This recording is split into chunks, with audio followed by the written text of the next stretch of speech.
Dussehra movie की कहानी शुरू करते हैं। गांव का नाम है वीरापल्ली। यहाँ के सभी मर्द बार खुलने का वेट करते हैं।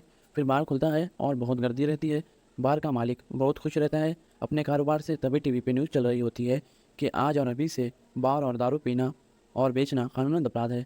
फिर कहानी आगे की तरफ दिखाती है जहाँ हमें हीरो देखने को मिलता है जिसका नाम होता है धरनी, और उसका एक ही जान से भी बड़ा जिगरी दोस्त होता है।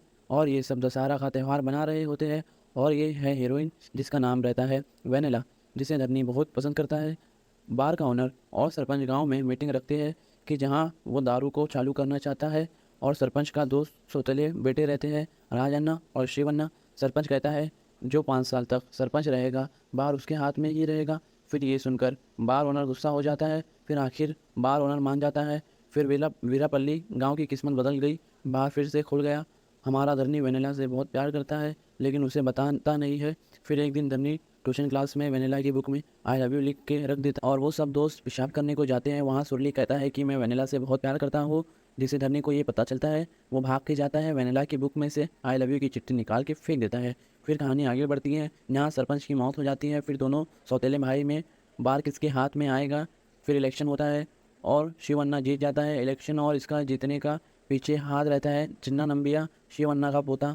कहानी आगे बढ़ती है। अगले कुछ सालों के बाद धरनी और उसके दोस्त सब मिलके माल डिब्बे में से कोयला लूटने का काम करने लगे। फिर कोयला लूटने की खुशी में बार के सामने सब डांस कर रहे होते हैं। उधर में पुलिस आ जाता है। फिर सुरली को पुलिस पकड़ती है और धरनी को गुस्से में पुलिस को एक चमाटा घिसट देता है। फिर पुलिस धरनी और सुरली और बाकी सब दोस्त लोग को लॉकअप में जमा कर देते हैं। फिर कमिश्नर आता है और बातचीत करके सब कुछ छोड़ देता है।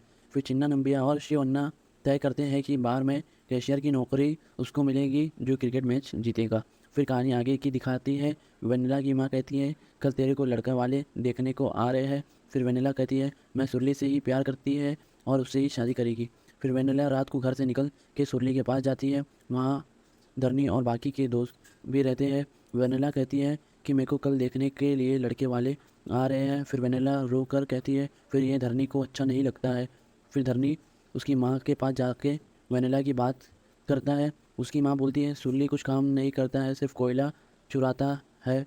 तो धरनी कहता है ये जो कैशियर की जॉब है अगर वो सुरली को दिला दी फिर शादी कराएगी ना अपनी बेटी की सुरली से। उसकी माँ मान जाती है। फिर धरनी कैशियर की नौकरी के लिए चिन्ना नंबिया से बात करने को जाता है और चिन्ना नंबिया कहता है मैं कैशियर की नौकरी इस लड़के को दूंगा। फिर धरनी परेशान हो जाता है। फिर क्रिकेट मैच स्टार्ट हो जाता है। एक तरफ धरनी और सुरली और उसके दोस्त और दूसरी तरफ चिन्ना नंबिया की टीम जिसे वो कैशियर की नौकरी देने वाला है। फिर क्या धरनी जानबूझकर गलत गेम खेलता है। फिर धरनी की टीम हारने वाली रहती है। तभी वनीला अफसोस खाती है कि एक क्रिकेट मैच की वजह से मेरी शादी सुरली से नहीं होगी। फिर क्या धरनी दारू पी के फॉर्म में आ जाता है और मैच जीत जाता है। फिर कैशियर की नौकरी सुरली को मिल जाती है और नंबिया का मुंह लटक जाता है। फिर कहानी आगे दिखाती है जहाँ सुरली और उसके बाकी सब दोस्त बार के बाहर दारू का वेट कर रहे होते हैं। फिर और धरनी और ये सब लोग नीची जात वाले हैं, इन लोग को बार के अंदर आना मना रहता है। फिर चिन्ना नंबिया के आदमी और सुरली के बीच में बहस हो जाती है। दोनों में मारपीट चालू हो जाती है। फिर ये धरनी बाहर से देख लेता है और बार के अंदर कदम रख कर मारपीट चालू कर देता है। फिर पुलिस धरनी और सुरली और बाकी सारे दोस्त लोग को बहुत पीटती है। फिर ये लोग को चिन्ना नंबिया कहता है छोड़ना मत और बहुत मारना इन लोग को। ये बात राजन्ना को पता चलता है। वो जेल आ जाता है सुरली और धरनी को छुड़ाने। पुलिस वाले कहते हैं कि मैं इन लोग को नहीं छोड़ सकता वरना चिन्ना नंबिया मुझे नहीं छोड़ेगा। फिर राजन्ना कहता है छोड़ दो। फिर पुलिस वाले मान जाते हैं। राजन्ना को सुरली कहता है हमने चिन्ना नंबिया और शिवन्ना को बहुत सपोर्ट किया लेकिन अब हम आपको सपोर्ट करेंगे, आप इलेक्शन में खड़े हो जाओ। वो नहीं मानता है लेकिन बहुत बोलने के बाद वो मान जाता है। फिर इलेक्शन होता है जिसमें शिवन्ना हार जाता है और राजन्ना जीत जाता है। फिर चिन्ना नंबिया बहुत गुस्से हो जाता है। राजन्ना की जीतने के बाद बार में सब जाते हैं, छोटी जात और बड़ी जात। फिर कहानी आगे बढ़ती है जहाँ सुरली और वेनिला की शादी होती है। वहाँ धरनी जब वेनिला को देखता है शादी के कपड़े में सच के तो बहुत अफसोस खाता है और वहाँ से चला जाता है। किसी साइड में जाके दारू पीता है और वेनिला के बारे में सोचता है। फिर धरनी का एक और दोस्त रहता है और वो वहाँ पे आ जाता है, बोलता है इधर है तू। और वो धरनी के बारे में अच्छे से जानता है कि ये वेनिला को पसंद करता है। फिर धरनी को इसका दोस्त बोलता है दिल में क्या रखा था, बात तुझे वेनिला को बोल देना चाहिए था, अब तो उसकी शादी हो रही है। फिर धरनी बोलता है कि ये मेरा दोस्त है, मेरी जान से बढ़कर, मेरे भाई से भी बढ़कर है, मैं इसके लिए अपनी जान दे सकता हूँ। इसके लिए मैं एक जन्म में क्या 7 जन्म में वेनिला से को प्यार होगा तो भी मैं उसको ही वेनिला से मिलाऊँगा। फिर सुरली धरनी को ढूँढने आता है, तो वो ये सब बात सुन के फिर शादी हो जाती है। तब सब धरनी और उसके दोस्त बार के पास रहते हैं। फिर सुरली आता है और धरनी बार बंद करता है और सुरली से आँख भी नहीं मिला पाता है। फिर वहाँ होते हैं बहुत खतरनाक सीन। वहाँ 20 से 25 लोग आते हैं दूसरे गांव से। सबके पास हथियार रहता है। इसके दोस्त लोग बोले है बार बंद हो गया है और उन लोग से मस्ती करते हैं। तभी उनके एक दो डायरेक्ट हाथ काट देते हैं। फिर धरनी और सुरली बाकी सब दोस्त लोग भागने लगते हैं। फिर ये लोग 3 से 4 दोस्त को मार डालते हैं।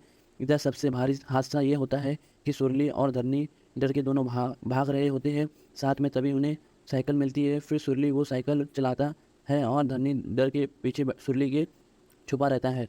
फिर यहाँ सुरली का सर गर्दन अलग अलग हो जाता है। फिर ये कहानी आगे बढ़ती है। 4 दोस्तों का अंतिम संस्कार हो जाता है और फिर धरनी पंचायत बिठाता है, जहाँ राजन्ना और शिवन्ना चिन्ना नंबिया आता है और धरनी बोलता है वो सब लोग दूसरे गांव के लोग थे। चिन्ना नंबिया कहता है वो सब नक्सली लोग थे और धरनी कहता है वो लोग नक्सली नहीं थे। अगर वो नक्सली होते तो वो बंदूक और यूनिफॉर्म में आते, ना ही के तलवार भाला जैसे हथियार। फिर चिन्ना नंबिया बोलता है ये बेवड़ा है। इसी वैसी बात बोलकर धरनी को इन लोग झूठा साबित कर देते हैं। फिर पंचायत ख़त्म होती है। फिर धरनी बहुत सोचता है, कुछ क्लू ढूंढने की कोशिश करता है। फिर उसे गुंडे की तलवार का याद आता है। वो एक बोर्डिंग के पानी में गिर जाता है, वही धरनी को याद आता है। फिर धरनी उस हथियार को ढूंढने जाता है। फिर उसे हथियार मिलता है और उस तलवार पे नाम चिन्ना नंबिया का नाम लिखा रहता है। फिर धरनी गुस्से में चिन्ना नंबिया के घर जाता है, तलवार लेके उसके घर में तोड़फोड़ करता है। वहाँ चिन्ना नंबिया की बीवी रहती है। वो कहती है कि वो बाहर गए हैं, सुबह आएगी। फिर चिन्ना नंबिया की बीवी धरनी को सब बताती है कि सुरली चिन्ना नंबिया को क्यों मारा, उसकी वजह वेनिला है। धरनी हैरान हो जाता है, सोचता है वेनिला कैसे। फिर चिन्ना नंबिया की बीवी कहती है वो वेनिला को हरदम देखते रहता था, उसे यहाँ तक कि ये भी पता था कि उसके पास कौन सी कलर की शादी और कौन सा ब्लाउज़ पहनती है।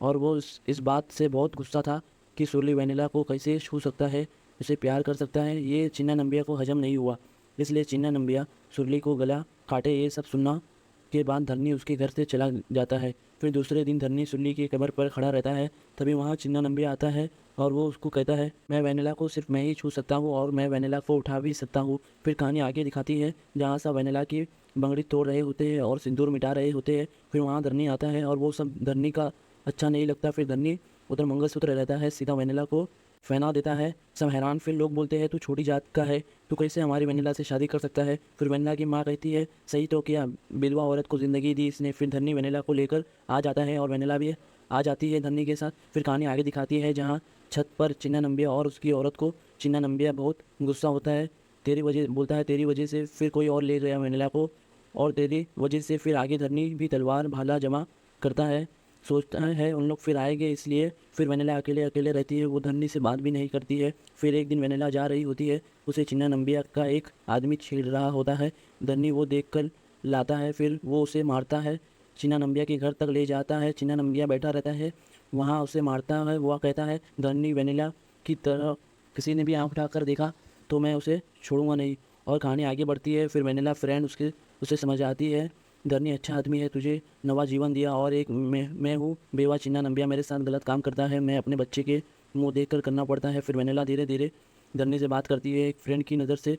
फिर एक दिन वेनिला धरनी से पूछती है तुमने किसी से प्यार किया है क्या। धरनी कहता है हाँ बचपन में, लेकिन कभी बोला नहीं, आज भी करता हूँ लेकिन कभी उसे बोला नहीं। वेनिला पूछती है कौन है वो, लेकिन वो उसे बताता नहीं है कि वो तुम ही हो। फिर कहानी आगे बढ़ती है आगे की तरफ, जहाँ वो जाता है सबका अच्छा दशहरा बनाने और वेनिला घर पे रहती है।